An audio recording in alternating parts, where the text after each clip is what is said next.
दिन आप लगा दो तो दिन भर आप क्या चलता रहिए जब आने जाने वाला चलता है। अच्छा अच्छा अभी चाहिए लाइट की प्रॉब्लम। जी जी अच्छा अगर वो नहीं होते हैं आप देखेंगे उसमें सारे मेरे जो भी लेख आए हैं, जितने मेरे इंटरव्यूज हुए हैं, सिर्फ वही चल।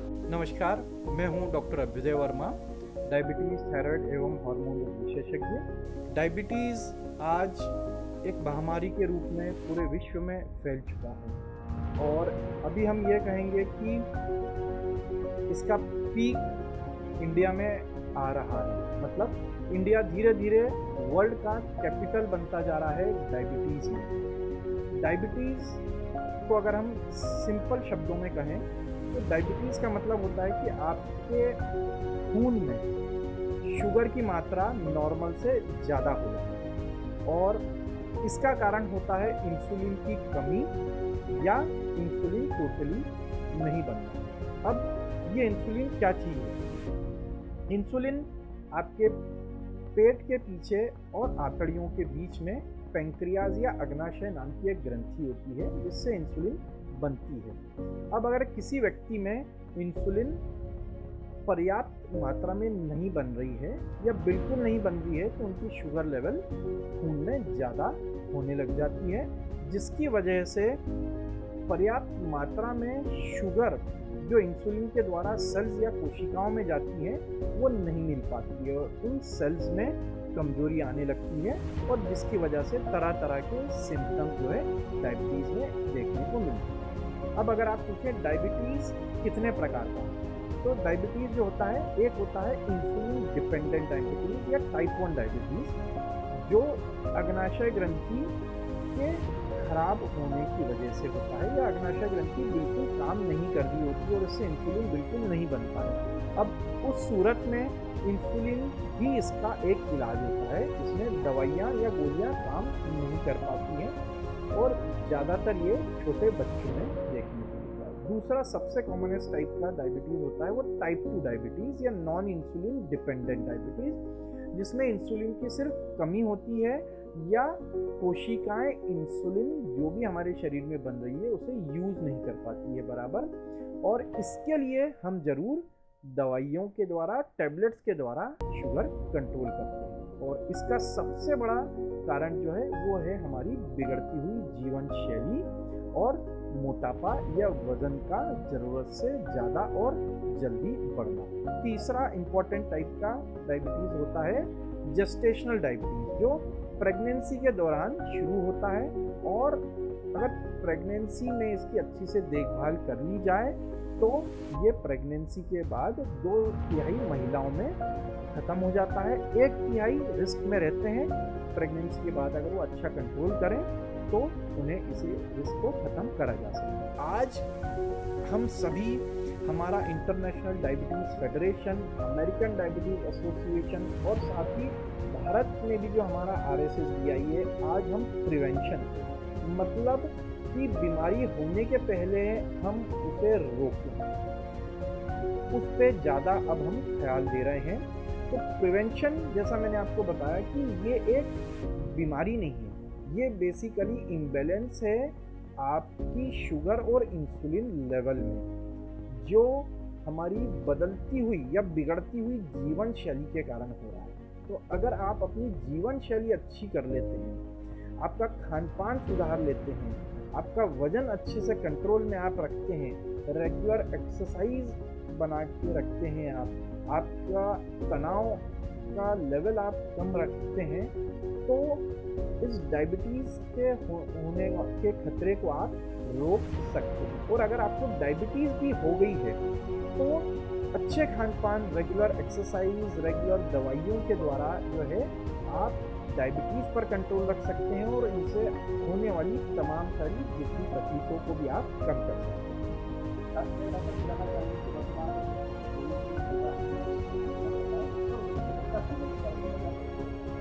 जी हाँ,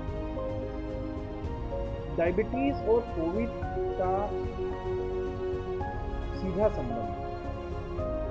सबसे ज़्यादा जो कोविड में संक्रमण हुआ है, ये पुरानी जो आज हम बताएं चाइना की स्टडीज से लेकर इटली, अमेरिका, सभी जगह ये पाया गया है कि जिन लोगों में डायबिटीज़ थी, जिन्हें ब्लड प्रेशर, हार्ट की तकलीफ या श्वास की समस्याएं थी, उन लोगों में कोरोना का इन्फेक्शन ज़्यादा पाया गया। और साथ ही साथ ये भी देखा गया है कि जिन डायबिटिक्स में शुगर कंट्रोल नहीं थी, उन्हें संक्रमण होने के बाद गंभीर समस्याएं होने का खतरा बहुत ज़्यादा बढ़ गया था। मगर डायबिटीज़ के मरीज परेशान ना हो।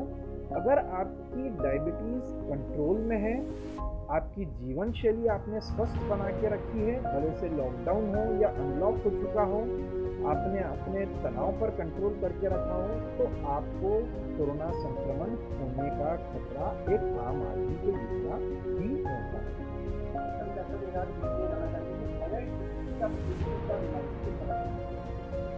थायराइड हमारे गले में एक तितली के आकार की छोटी सी ग्रंथि है। ये ग्रंथि थायराइड हार्मोन बनाती है, जो शरीर के मेटाबॉलिज्म के लिए बहुत आवश्यक है। मेन, जैसा मैंने आपको बताया कि ये बीमारी नहीं होती, हमारे एंडोक्राइनोलॉजी में जो भी तकलीफें होती हैं वो इम्बैलेंस के कारण होती है। तो थायराइड भी जो है, या तो थायराइड हार्मोन कम बनाता है या थायराइड हार्मोन ज़्यादा बनाता है। जैसे कम को हम कहते हैं हाइपोथायराइडिज्म, जब हार्मोन ज़्यादा बनता है उसे हम कहते हैं हाइपरथायराइडिज्म। तो ये हाइपो और हाइपरथायराइडिज्म के कारण लोगों में अलग अलग प्रकार की समस्याएं होती है। जैसे हार्मोन कम बनने के कारण लोगों में हाथों पैरों में सूजन आती है, थोड़ा सा वजन बढ़ता है, हाथों पैरों में दर्द बना रहता है, महिलाओं में माहवारी गड़बड़ हो जाती है, बांझपन होने की भी समस्या रहती है, हड्डियां कमज़ोर होने लगती है, डाइजेशन कमज़ोर होने लगता है, त्वचा रुखी होने लगती है, बाल रुखे होने लगते हैं और झड़ने लगते हैं। उसी प्रकार हाइपरथायराइडिज्म में ये उल्टा है, वजन कम होने लग जाता है, दिल की धड़कन तेज हो जाती है, हाथों पैरों में पसीना ज़्यादा आने लगता है, बार बार भूख लगने लगती है। तो ये हार्मोन के ज़्यादा होने के कारण होता है, मगर इसमें घबराने की आवश्यकता नहीं है। महिलाओं को ये थोड़ा सा पुरुषों की अपेक्षा ज़्यादा होता है, मगर अगर सही समय पर इसका इलाज कर लिया जाए तो ये अच्छे से कंट्रोल भी हो जाता है और इससे होने वाली सारी समस्याएं बराबर हो सकती है। डॉक्टर साहब, ये हार्मोन्स की समस्या कैसे शुरू होती है, उसकी क्या कारण? हार्मोन्स अगर बोला जाए तो ये एक किसी ग्रंथि विशेष पर काम नहीं करते हैं या किसी ग्रंथि विशेष से नहीं निकलते। हार्मोन्स हमारे खून में मिले हुए रहते हैं और ये सिर से पैर तक हमारे शरीर को अच्छे से चलने में, जो हम बोलते हैं क्वालिटी ऑफ लाइफ अच्छी बनाने में बहुत महत्वपूर्ण रहते हैं। इसमें बहुत सारे अलग अलग प्रकार के हार्मोन्स होते हैं, जैसे मेल के हार्मोन्स होते हैं, फीमेल्स के हार्मोन्स होते हैं, बच्चों के हार्मोन्स होते हैं, बच्चों में ग्रोथ के हार्मोन्स होते हैं।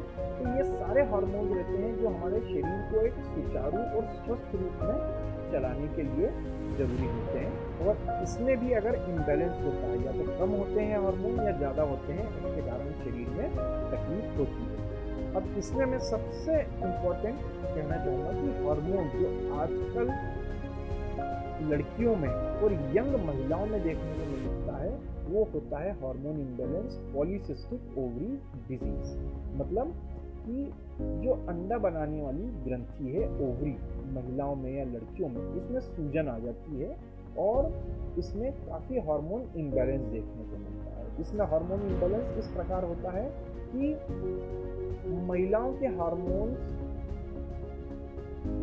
कम होने लगते हैं और पुरुषों के हार्मोन्स बढ़ने लगते हैं। पुरुषों के हार्मोन जब महिलाओं में बढ़ते हैं तो उन्हें बार बार पिंपल या एक्ने होने की शिकायत होती है, चेहरे पर बाल आने लगते हैं, उन्हें महीना या मेंसेस इरेगुलर होने लगते हैं, वजन बढ़ने लगता है। तो अगर ऐसे कोई भी सिम्टम महिलाओं और लड़कियों को दिखें तो तुरंत किसी हार्मोन स्पेशलिस्ट से संपर्क करें, क्योंकि ये अगर वक्त पर नहीं ठीक करा गया तो इससे जो है इनफर्टिलिटी या बांझपन भी हो सकता है और बच्चेदानी का कैंसर होने की भी संभावना रहती है। और साथ ही साथ जिनकी फैमिली में डायबिटीज, ब्लड प्रेशर की शिकायत है, तो इन लड़कियों को डायबिटीज़ या ब्लड प्रेशर आगे फ्यूचर में होने का खतरा बढ़ जाता है। तो हार्मोन इम्बैलेंस के साथ साथ ये दूसरी समस्याएं भी हो सकती है अगर पॉलीसिस्टिक ओवरी डिजीज़ को कंट्रोल नहीं किया जाए। और इसमें फिर मैं ये कहूँगा कि इसमें भी आधा इलाज जो होता है वो जीवन शैली का होता है। अगर आपने अपना खान पान सही रखा है, आप आपके वजन को नहीं बढ़ने देते हैं और रेगुलर एक्सरसाइज करके अपना वजन मेंटेन करके रखते हैं, जो हार्मोन किसी भी प्रकार का हार्मोन है उसके बैलेंस के लिए बहुत ज़रूरी होता है, तो आप इस डिजीज़ के रिस्क से बच सकते हैं, इसे काफ़ी अच्छे से कंट्रोल कर सकते हैं और दवाइयों की मात्राएं कम से कम कर सकते हैं। ऐसा भी आम व्यक्ति शुगर को कैसे पहचानते हैं? जो मैं ना शुगर का पेशेंट हुआ हूँ, तो इसमें देखो जगह मतलब जाते हैं। शुगर को सही कहा आपने, क्योंकि आज शुगर इतनी कॉमन हो गई है कि अगर हम देखें भारत में करीबन 7 से 8 करोड़ लोग हो चुके हैं डायबिटीज, और इतने ही हम लोग एक्सपेक्ट कर रहे हैं कि लोग और हैं जिन्हें पता भी नहीं है कि उन्हें डायबिटीज है। तो ऑलमोस्ट हम ये बोल सकते हैं कि 10% के आसपास हमारे हिंदुस्तान की जनता को डायबिटीज है या उन्हें पता नहीं है कि उन्हें शुगर है। अब इसमें जैसा आपने सही पूछा कि हमें जानकारी होना इसके बारे में बहुत जरूरी है। तो आपको शरीर में कभी भी कोई भी ऐसी चीज़ लगे जिसे आप एक्सप्लेन नहीं कर पा रहे, मतलब आपको कुछ ही महीनों में एकदम थकावट लगने लग रही है, आपको कमजोरी आ रही है, आपका वजन गिरता जा रहा है, आपको बार बार पेशाब आ रही है, खाना ज़्यादा खाने की भूख लग रही है, साथ में वजन भी गिरता जा रहा है, आपको घाव ऐसे हो गए हैं जो जल्दी भर नहीं रहे हैं, हाथों पैरों में सुन्नपना आ रहा है, आपको बार बार प्यास लग रही है। ये कुछ बहुत ही कॉमन कारण होते हैं जिनसे हम पता लगा सकते हैं कि अगर ये सारी चीज़ें किसी व्यक्ति को हो रही है तो उन्हें शुगर का टेस्ट करना है।